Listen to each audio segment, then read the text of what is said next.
Welcome, my name is John Burris, and I'd like to thank you for viewing this short video on feet health.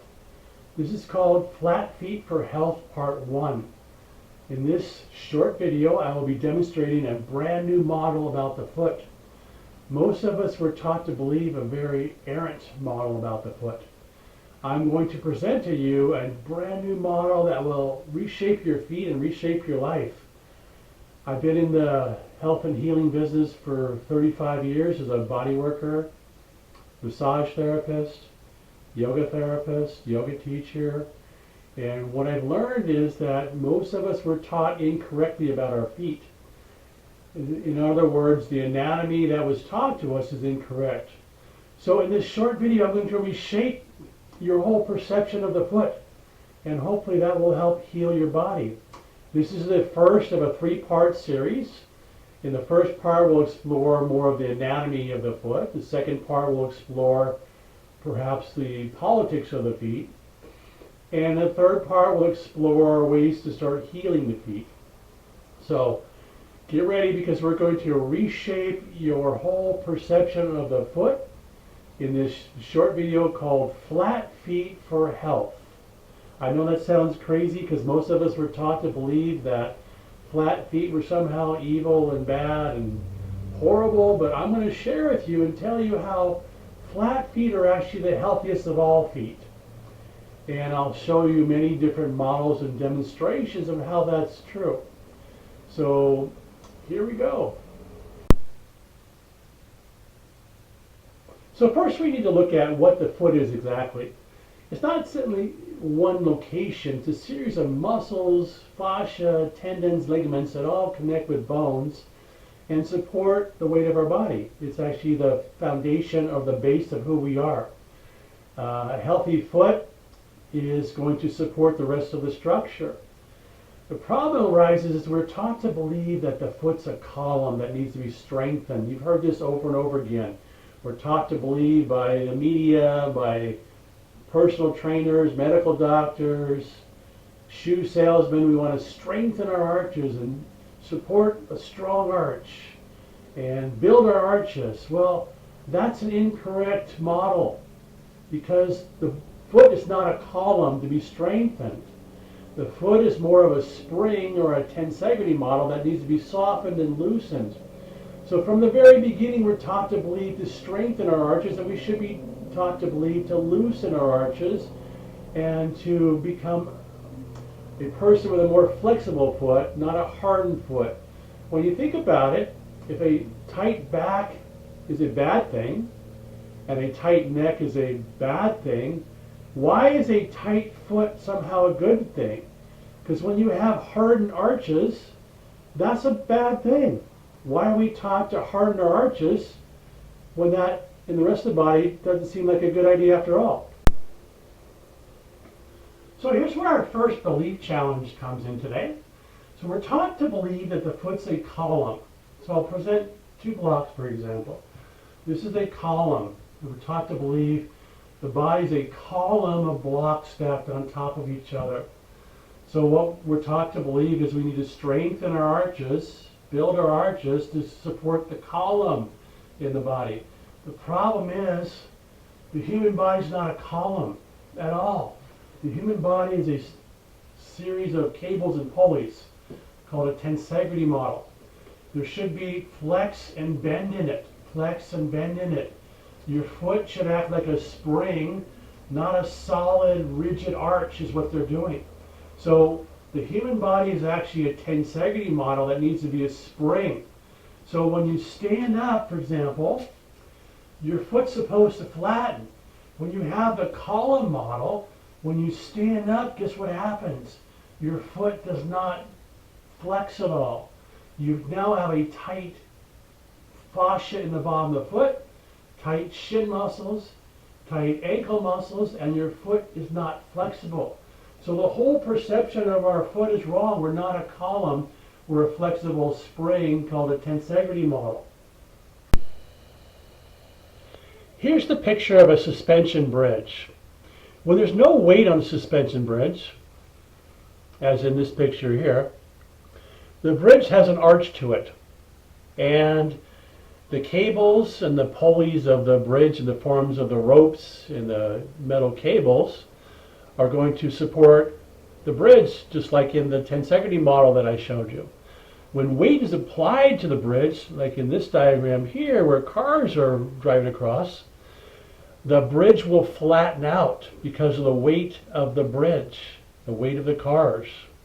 So no weight, it's an arch. When you apply a weight to a suspension bridge, it begins to flatten out. That's exactly how our foot is supposed to work. Now I say supposed to because we've actually stopped that process from happening. So here's a picture of a foot with an arch while you're sitting or lying down. And what happens is when you stand up, the foot is supposed to flatten as all the muscles and the fascia tissue are supposed to lengthen out like a spring. So standing, the foot becomes flatter. When you're sitting or lying down when no weight is applied, you're going to have an arch. But when you stand up, the arch is supposed to go away. You're supposed to flatten your foot. That creates the most stable of all body issues. Now here's where we start running into problems. So when you're sitting or lying down, you have an arch in your foot. When you put shoes on, guess what happens? The arch stays there because we built arch supports into shoes because of shoe companies and media articles. So your foot doesn't flatten because of shoes. So for many reasons, including wearing shoes often, your foot no longer flattens when you stand up. So you're destroying the natural purpose of the arch. The arch was designed as a spring for the foot. When you stand up, it's supposed to flatten. Flat feet are the healthiest of all feet. When you wear shoes, the shoes reinforce the arch and prevent the foot from flattening. And that's why so many people have so much pain in their feet, because their feet become stiff and hard and rigid, and they lose their ability to flatten out. And they blame shoes, they blame their age for all those reasons. The real reason is the shoes are preventing your feet from flattening. Here's another picture of how most of us are taught to believe in our own human anatomy. We're taught to believe that we're a series of blocks stacked on top of each other, from the ankles, the feet, the shins, the knees, the hips, the back, and we're supposed to strengthen and harden those blocks to keep us upright. The problem is that's not how the human anatomy works. The human body is not a series of blocks stacked on top of each other, including your feet and your ankles. And we should not be strengthening our arches at all. We should be learning to be more flexible in our feet and our knees and our hips and our shins and everywhere else. So this model is an errant model, but this is how most people see their body. Something that has to be hardened and strengthened because they envision the body as a series of blocks. Here's the actual way the human body works. It's a series of cables and pulleys from the bottoms of your feet to the top of your head and out your arms and toes. It's called tensegrity. All those cables and pulleys are what unite us together. We should be learning to lengthen the cables and not create blocks and hard structure in the body. So flat feet are incredibly healthy because it teaches us to elongate all the cables and muscles in the body and not treat the body as a series of columns or blocks. So this is how the human body actually works, a series of cables and pulleys. And here's how we translate that last model into the foot. The foot's a series of cables and pulleys in the form of fascia, muscles, ligaments, and tendons. Many of the feet issues begin in the shins and the calves, way up the lower leg. So when you stand up, your foot's supposed to flatten because all those cables in the forms of fascia, muscles, ligaments, and tendons are supposed to stretch, and the foot's supposed to flatten out so all four corners of the foot will flatten. However, we train the foot to not be flat by building our arches and creating arch supports and strengthening our arches, which is a false narrative.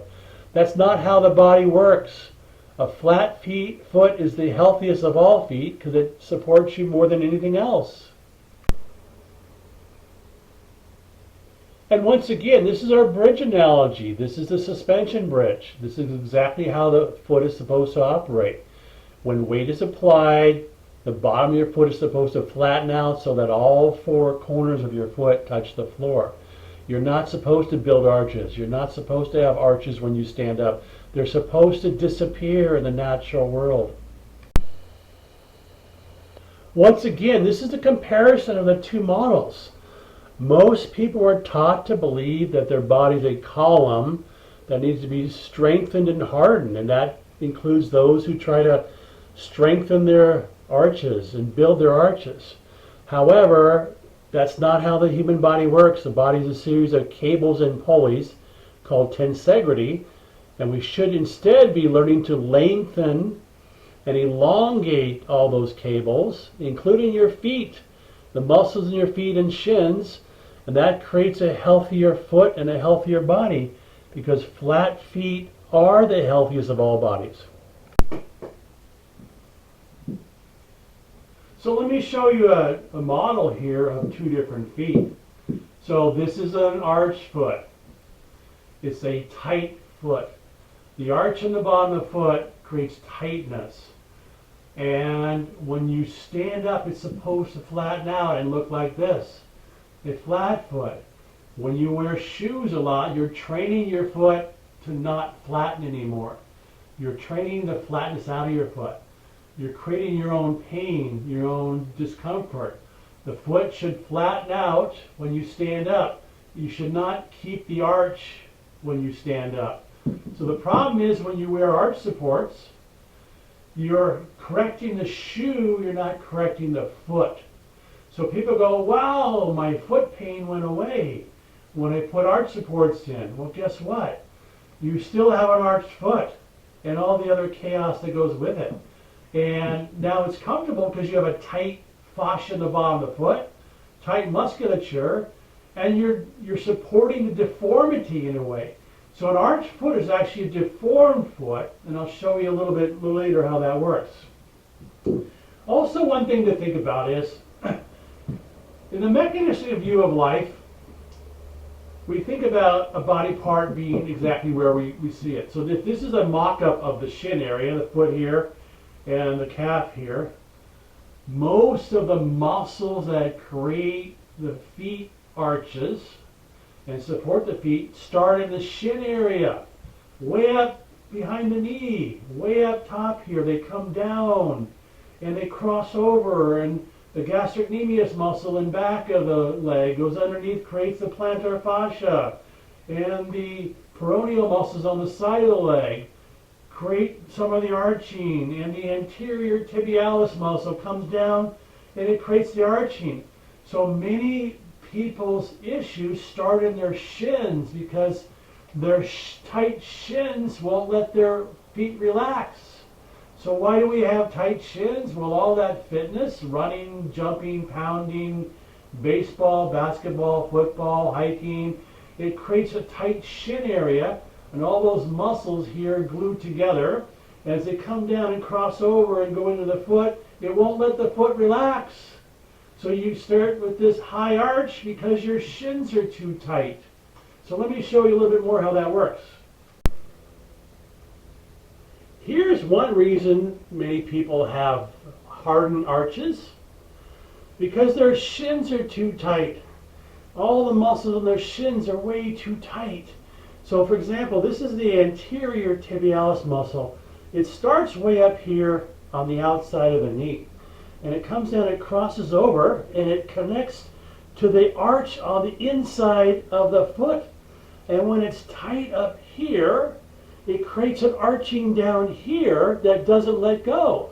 So if you keep doing all that running and pounding, and your shins get so tight because you either work out too hard, or you don't stretch, or you don't get any body work, and all these muscles are glued together, you're going to have high arches because it's not always starting in your feet. Because the muscles in your shins and behind the knee here, a lot of them are creating the arch. So that's the process going on here. In this particular muscle, the anterior tibialis muscle, the arch is created by the outside of the shin. A tight shin will not let your foot flatten. That's how the body works, the cable and pulley system in the body. Many people might ask, well, what's wrong with tight feet? What's wrong with high arches? There's plenty wrong, and because it affects the rest of your body. The ideal foot is a flat foot because you get all four corners of the foot to the floor. Now there's a distinction here. Some people have what's called a collapsed arch. A collapsed arch is actually a weakness in the shin muscles or feet muscles, and you can do some strengthening there to build it up because you should have a little bit of an arch before you stand up. So a collapsed arch is not a flat foot. That's a weakened muscle tissue and fascia that could be strengthened to create a little bit of an arch because we want a spring in the foot before we stand up. So what happens here is if you've got a tight arched foot, it creates an instability in your foot. You might roll your foot in or roll your foot out, or you might have too much weight on your toes or too much weight on your heel. And that causes an instability in the rest of your body. Every time you cross over a joint, an ankle, a knee, a hip, your body's compensating the other direction. So you might have knee problems, knee surgeries, twisted knees, painful knees, arthritic knees, because you have arched feet and your feet don't flatten. Tight shins will create all kinds of instability in the rest of your body.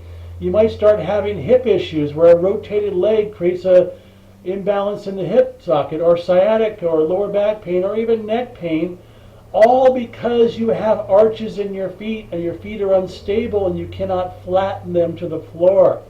So your lower body from your knees to the bottom of your feet are your pedestal.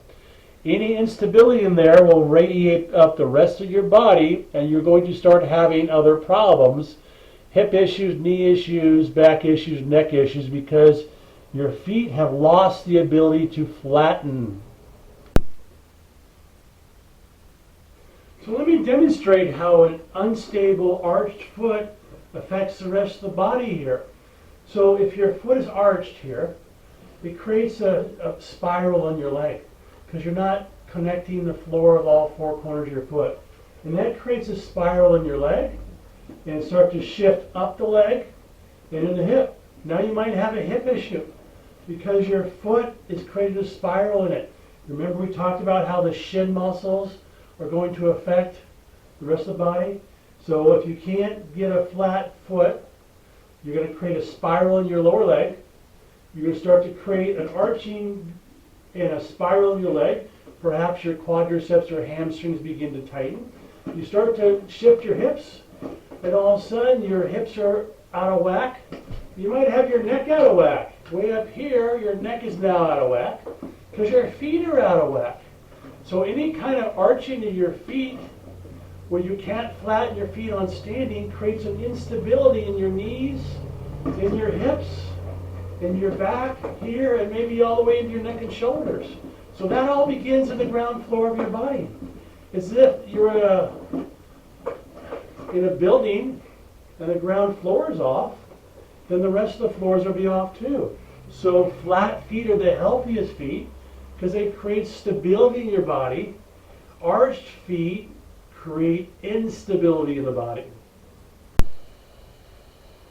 So here's something to consider. For centuries in ancient China, young women and girls would have their feet bound with tape and rope for perhaps years.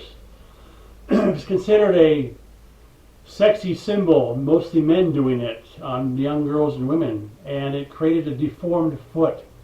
And that foot never changed after they got older. It deformed the foot.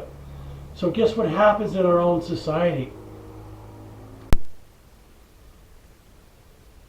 For women especially who wear high heels, guess what? It deforms the foot. Just like in ancient China, it deforms the ligaments, the tendons, the fascia, the bones, and the muscles. We're doing the same thing by wearing modern shoes. A deformed foot. The modern day practice of building your arches, supporting your arches, is creating a deformed foot that loses its flexibility. No different than what they did centuries ago, because this is a tight foot. An arch that does not flatten out is a tight, deformed foot. When you stand up, the foot is supposed to flatten out, and the springs in the foot, muscles and fascia, are supposed to lengthen as cables. That's the healthiest of foot as nature intended. But most people aren't doing that, mostly because of the fitness practice they're participating in and the shoes they're wearing. It's made a deformed foot out of them. Another model here, it shows you how the foot's flexible, or it's supposed to be. It's supposed to be flexible. And the muscles in the bottom of the foot are supposed to bend and flatten out. Most people, because they've trained themselves out of that, now have hard feet because they don't have flexible feet anymore. So there you have it. Most of the problems we have in our society with back issues and knee issues and hip issues start in our feet. As a body worker for 3.5 decades, I find if I have a client who's got a knee issue, most likely it's coming from their feet. Most likely they have tight, hard arches, and their feet have lost their spring in them. They've lost the ability to flatten. They've trained their feet out of flatness. So this video is called Flat Feet for Health. It might be better called Flexible Feet for Health. So if you want to correct most of your body issues, you've got to start on your feet. You've got to get soft feet, massaging your feet, body worker, stretching the fascia in the feet, maybe rolling on a golf ball. There'll be more I'll talk about in part 2 and part 3. But just the anatomy is incorrect. We're following the wrong model. We should not be trying to strengthen our arches or build our arches. That's an incorrect model. We should all be learning how to have flexible, flat feet for great support in the rest of our body. So I hope you enjoyed this video. Not a little, but a lot of explanation of how the body actually works. And hopefully it'll take you in a great direction for healing the rest of your body. Thank you for joining me today. If you'd like to know more about me, please visit my website at johnburris.com. And please subscribe to my channel for more leading edge videos to come. Thank you.